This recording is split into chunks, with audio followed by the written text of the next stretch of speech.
Social మీడియాలో చాలా trending topic ఏంటంటే ఆల్ ఐస్ ఆన్ రఫా అని చెప్పేసి ఒక పోస్ట్ ట్రెండింగ్కి వస్తుంది మామ. అది ప్రతి ఒక్క కామన్ మ్యాన్ నుంచి సెలబ్రిటీ వరకు వాళ్ళ స్టోరీస్గా పెట్టుకుంటున్నారు. అసలు ఆ రఫా అంటే ఏంది, అసలు ఈ స్టోరీ ఎందుకు ఇంత ట్రెండింగ్లో ఉంది అని చెప్పడానికి ఈ వీడియో ఇస్తున్నాం మామ. తప్పకుండా వీడియో మొత్తం చూడండి. అయితే ఇజ్రాయెల్ వాళ్ళు ఈ పాలస్తీన్లో ఉన్న రఫా అనే ప్లేస్లో అటాక్స్ చేయడం మొదలుపెట్టిరు మామ. వాళ్ళపైన మిసైల్స్ కూడా వదిలేశారు. అసలు ఎందుకు వదిలేసిండ్రు, అసలు ఏమైంది అని అంటే వీళ్ళకు చాలా చరిత్ర ఉన్నది మామ. మన ఇండియా పాకిస్తాన్కు ఎట్లాంటి చరిత్ర అవుతుందో వీళ్ళిద్దరికి కూడా మధ్యలో అంత చరిత్ర ఉంది మామ. అసలు ఏమైందంటే అది 2023 ఆగస్టు 7th రోజు మామ. హమాజ్ అనే ఒక టెర్రరిస్ట్ ఆర్గనైజేషన్ ఉంది మామ. ఇది పాలస్తీన్కి సంబంధించిన టెర్రరిస్ట్ ఆర్గనైజేషన్. అంటే అక్కడ గవర్నమెంట్కి దానికి ఎట్లాంటి సంబంధం లేదు. టెర్రరిస్ట్ ఆర్గనైజేషన్ ఫామ్ చేసుకొని వాళ్ళు ఇజ్రాయెల్ లోపలికి దూరిండ్రు మామ. అంటే 3000 మెంబర్స్కి పైగా ఇజ్రాయెల్ బార్డర్ క్రాస్ చేసి అక్కడ వాళ్ళు ఫెస్టివల్ చేసుకుంటున్న ఫారినర్స్ని కానీ ఇక్కడ ఉన్న కామన్ పీపుల్ని కానీ వాళ్ళ పైన అటాక్స్ చేయడం జరిగింది. అట్లనే ఇజ్రాయెల్ పైన వీళ్ళు మిసైల్స్ కూడా వదలడం జరిగింది మామ.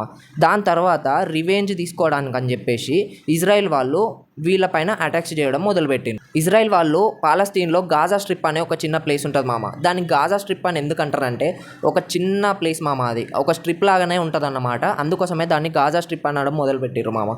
అయితే ఆ గాజా స్ట్రిప్లో రెండు డివైడ్ అయి ఉంటాయి మామ, రెండు ఏరియాల లాగా, నార్త్ గాజా అని సౌత్ గాజా అని.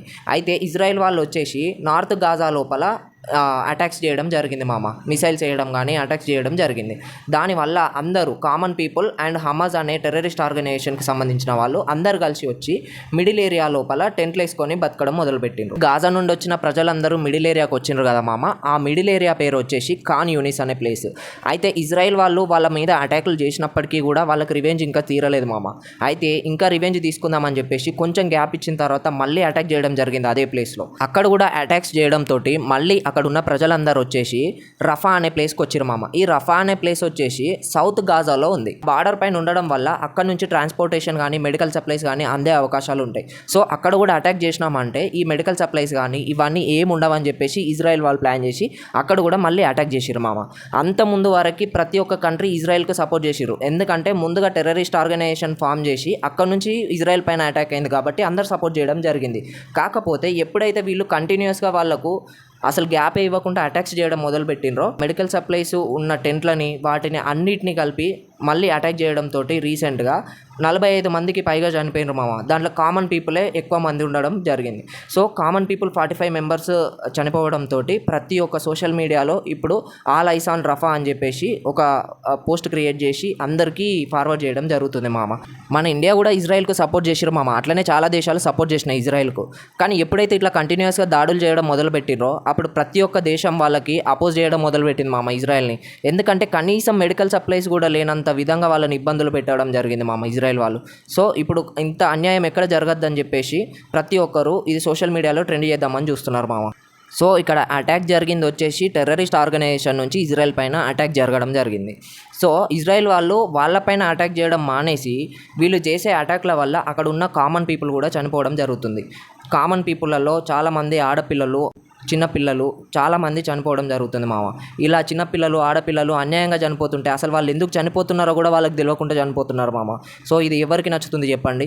చాలా బాధాకరమైన విషయం మామ ఇదైతే. నేషనల్ కోర్ట్ ఆఫ్ జస్టిస్ కూడా వాళ్ళపైన దాడులు చేయొద్దు, ఆపేసేయాలని చెప్పేసి ఇజ్రాయెల్ వాళ్ళకి ఇంటిమేషన్లు ఇచ్చారు మామ.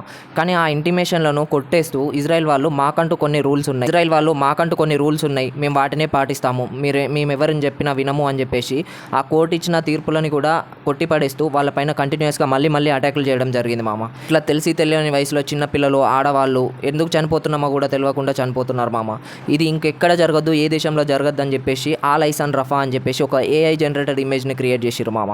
ఇప్పుడు ప్రతి ఒక్క సెలబ్రిటీ మన ఇండియాలో ఆల్ ఐస్ ఆన్ రఫా అని చెప్పేసి పోస్ట్ని అందరూ సోషల్ మీడియా అకౌంట్లో పోస్ట్ చేయడం జరుగుతుంది మామ. అదే ఇండియాలో ఉన్న ప్రతి ఒక్కరు మన ఇండియాలో జరిగినప్పుడు, మన ఇండియాలో కాశ్మీర్లో జరిగిన అటాక్ల పైన మీరు ఎందుకు ఇట్లా రెస్పాండ్ కాలేదు? వేరే దేశంలో అయితే వెంటనే అందరూ ముందుకు వచ్చారు కదా, మన దేశంలో అయినప్పుడు మీరందరూ ఎక్కడికి వెళ్ళారు అని చెప్పేసి ప్రతి ఒక్కరు క్వశ్చన్ చేయడం జరుగుతుంది మామ. అలా స్టోరీస్ పెట్టిన ప్రతి ఒక్క సెలబ్రిటీ కూడా చాలామంది వరకు తమ స్టోరీస్ని డిలీట్ చేయడం జరిగింది మామ. ఇప్పుడే కాదు, ఎక్కడ జరిగినా కూడా అందరూ ముందుకు వచ్చి రెస్పాండ్ కావాలి అని ప్రజల ఉద్దేశం మామ. ఇది మొత్తానికైతే ఆ ఆల్ ఐస్ ఆన్ రఫా అనే స్టోరీ వెనుక ఉంది. అందుకే ఇది ఇంత ట్రెండ్ అవుతుంది మామ. ఐస్ ఆన్ రఫా అనే పోస్ట్ గురించి ఎవరెవరికైతే తెలియదో ఈ వీడియోని వాళ్ళకు తప్పకుండా షేర్ చేయండి మామ. ఖచ్చితంగా కంటెంట్ కనుక నచ్చినట్టయితే కామెంట్ చేయండి, షేర్ చేయండి, లైక్ చేయండి, సబ్స్క్రైబ్ చేయండి మామ. Thank you.